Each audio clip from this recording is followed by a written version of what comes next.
Students, Vivekananda institute of IT Barwani के online classes में आपका स्वागत है। जैसे कि इससे पहले की क्लास में हमने देखा है, प्रोग्राम सिक्योरिटी के बारे में जाना था। प्रोग्राम सिक्योरिटी क्या होती है, इसके फ्लॉस क्या है, इसकी एरर्स क्या होती है, प्रोग्राम में एरर्स कितने टाइप की होती है, इसको हम देखेंगे। तो प्रोग्रामिंग एरर के बारे में सबसे पहले मैं आपको बताना चाहूँगा, प्रोग्राम जो होता है उसे हम क्या कहते हैं।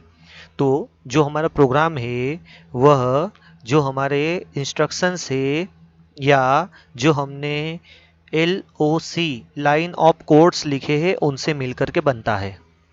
इसके बाद में हम यहाँ देखते हैं कि प्रोग्राम जो होता है, अगर उसके अंदर हमने कोई डेटा टाइप की मिस्टेक की है तो उसको रन करते समय हमें वो डेटा टाइप में मिस्टेक दिखा सकता है।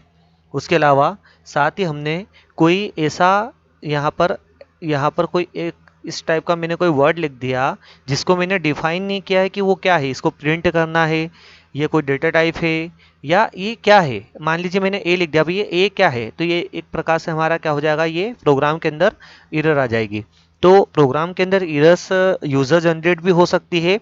उसके बाद में जो प्रोग्राम होता है, अगर उसको हम लॉन्च कर देते हैं या उसको टेस्टिंग फेज से गुजार देने के बाद में जब वो एंड यूज़र के पास जाता है तो उस एंड यूज़र को वो जो प्रोग्राम मिला है उसमें बाद में भी एरर जनरेट हो सकती है। ज़रूरी नहीं है कि उसी वक्त हो सकता है उस पर कुछ अटैक्स हुए हो वायरस के या मेलवेयर अटैक हुआ हो। कुछ हमारे जो प्रोग्राम होता है उसमें कुछ फ्लॉस रहते हैं, लूप होल्स रहते हैं, जिसका फ़ायदा उठा करके ये जो हमारे मेलवेयर्स और ये वायरस होते हैं ये हमारे प्रोग्राम को यहाँ पर इफेक्ट करते हैं। तो जो प्रोग्रामिंग एरर होती है उसके बारे में हम देखते हैं। सबसे प्रोग्राम एरर क्या होती है, यहाँ पर मैं आपको बताना चाहूँगा। जो प्रोग्राम होता है, आप कोई भी प्रोग्राम लिखते हैं तो वो होता क्या एक्चुअल में। तो जो प्रोग्राम होता है वो हमने जो इसमें इंस्ट्रक्शन लिखे हैं उसका पूरा बंडल होता है। आप ऐसा कह सकते हो कि इंस्ट्रक्शन का एक बंडल, या आप ऐसा कह सकते हो कि कोड्स का जो बंडल होता है उसको हम यहाँ पर प्रोग्राम कहते हैं। तो प्रोग्राम के अंदर कोड्स होते हैं, जितने भी आपने यहाँ पर स्टेटमेंट्स लिखे हैं या कोड्स लिखे हैं जिसको हम बोलते हैं लाइन ऑफ कोड्स, जितने भी आपने लाइन ऑफ कोड लिखे हैं उनका ये पूरा एक बंडल होता है, पैकेज होता है। और इसी को कंपाइलर हायर लेवल से, जो हायर लेवल लैंग्वेज होती है उससे वो इसको लोअर लेवल लैंग्वेज में ला करके पढ़ता है, मतलब मशीनी भाषा में पढ़ता है। और मशीनी भाषा में पढ़ने पर अगर इसमें कोई सी इधर होती है, जैसे आपने सी अगर चलाई होगी, C++ देखा होगा, उसके अंदर भी आपने देखा है बहुत सारी एरर्स आती है जिसको हम डिबग करते हैं। तो प्रोग्राम में अगर कोई एरर आती है तो उसको हम डिबग करके हटा सकते हैं।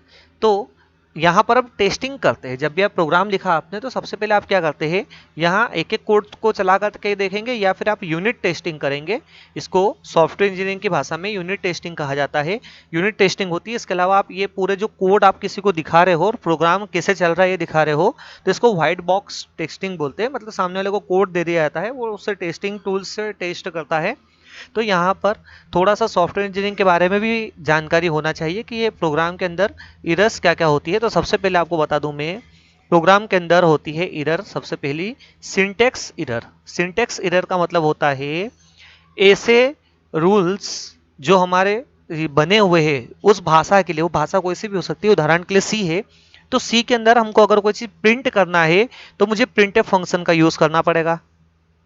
अगर मैं प्रिंटफ फंक्शन का यूज़ करता हूं तभी वो उसको प्रिंट करेगा। और प्रिंट करने के लिए भी यहाँ पर आर्ग्यूमेंट जो पास हो रहा है उसको भी सही तरीके से लिखना जरूरी है। अगर मैं यहाँ पर इन्वर्टेड ये कोट लगाए मैंने, अगर कोट नहीं लगाता हूँ यहाँ पर इस जगह पर, तो इससे क्या होगा, ये प्रिंटफ जो फंक्शन लिखा है इसका सिंटेक्स एरर जनरेट होगा कि आपने जो सिंटेक्स था इसका जो यहाँ पर वायलेशन हुआ है, rules of program are violated, मतलब जो प्रोग्राम के रूल थे उनको यहाँ पर वायलेशन हुआ है। तो इस टाइप से जो प्रोग्राम में सिंटेक्स एरर होती है उनको हम यहाँ पर डिफाइन करते हैं। तो जैसे आप देख सकते हो यहाँ पर इन्होंने एक उदाहरण लिया है कि यहाँ पर इन्होंने क्लियर स्क्रीन करी है, तो यहाँ क्लियर स्क्रीन के लिए इन्होंने मिसिंग लिखा है। उसके बाद में प्रिंटफ फंक्शन चला है इन्होंने और यहाँ गेट CS लिख दिया है।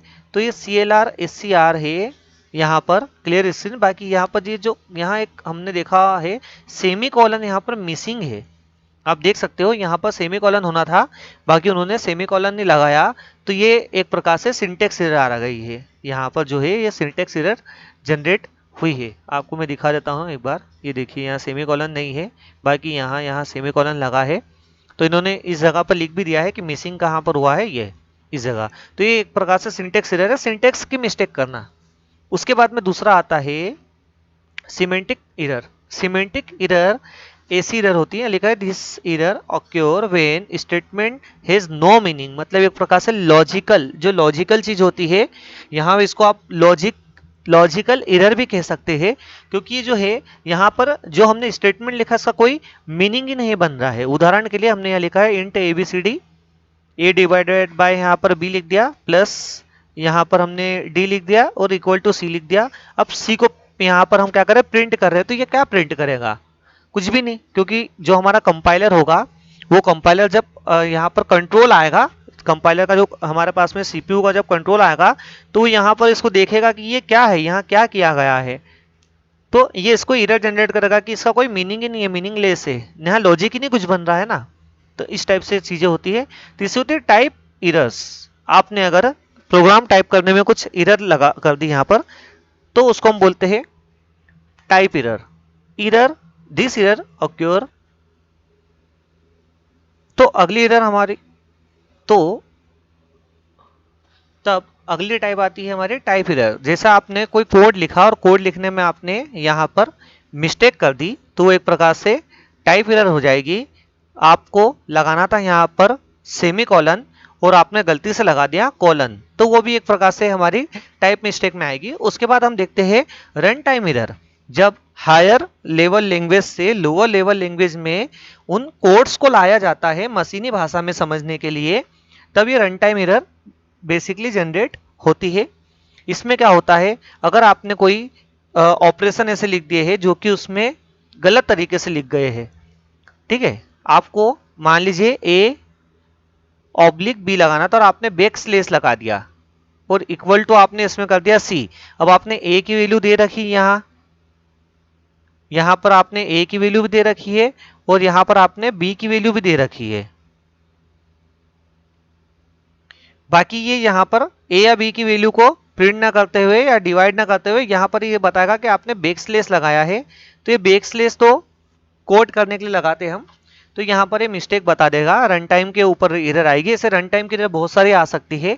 आपने कुछ ऐसे कोड्स लिख दिए हो जिसका कोई बारे में आप जानते नहीं हो, तो भी एक प्रकार से एरर आ सकती है। इसके बाद में आती है मेन लॉजिक एरर। ये लॉजिकल एरर जो होती है वो लॉजिक लगाते समय में आपने कुछ गलती से लिख दिया हो, उस वक्त पे ये जनरेट होती है, ठीक है। तो जब भी आप प्रोग्राम के अंदर कोई लॉजिक लगाते हैं, वो लॉजिक लगाते वक्त आपने कोई मिस्टेक कर दी, तो उस वक्त ये यहाँ पर गलती करता है। मान लीजिए आपने ये व्हाइल लिखा है और इस व्हाइल में आपने फ्लैग इक्वल इक्वल की जगह यहाँ पर केवल एक फ्लैग इक्वल टू 1 लिख दिया, तो भी एक प्रकार से लॉजिक एरर हो जाएगी। तो इस टाइप से लॉजिकल एरर्स होती है जो हम यहाँ देखते हैं। तो ये आज की हमारे क्लास थी।